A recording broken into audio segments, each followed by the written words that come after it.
Game of Thrones, Season 9, Episode 2, The Whispers of Winter. Opening scene. Winter has truly arrived. King's Landing is draped in a thick layer of snow, the once vibrant city now hushed and subdued. Food is scarce, and the small folk are growing restless. We see glimpses of Sir Davos Seaworth overseeing the distribution of meager rations, his face etched with worry.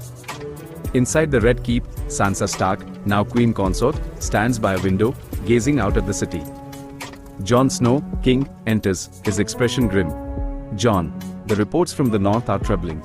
The Night's Watch are stretched thin, and wildling settlements are being overrun by something. They aren't sure what. It's not the Whites, not exactly. Sansa, what then? Something worse? Jon, they describe a creeping cold. Not just the weather, but a feeling. A despair. It's affecting the animals too. They're either fleeing south or becoming listless. Scene 2.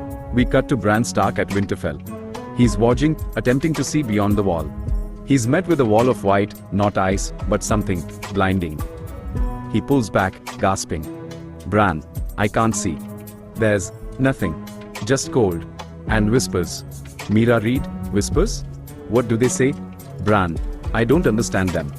They're old, older than the old gods.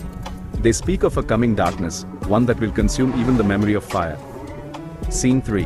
In Essos, Tyrion Lannister, along with Bronn, is trying to solidify alliances.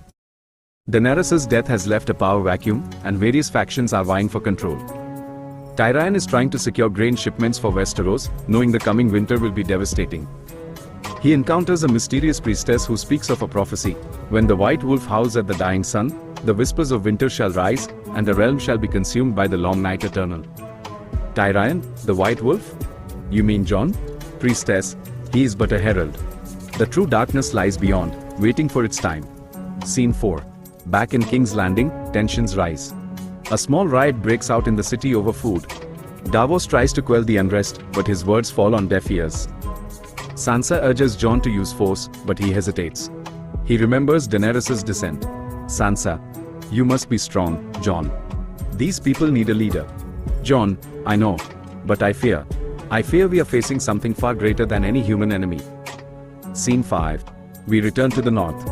A Night's Watch patrol, led by a newly appointed Lord Commander, finds a deserted wildling village.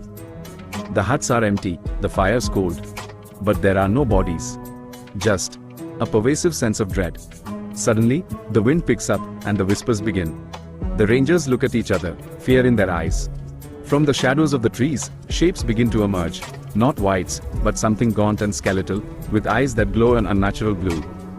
They move with unnatural speed and silence. Final scene. Back in King's Landing, Jon stands on the ramparts, looking north. He sees a single raven flying south, its wings laboring. It lands at his feet, carrying a message.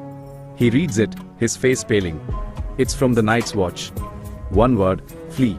The episode ends with a chilling close-up of Jon's face, a mixture of fear and resolve.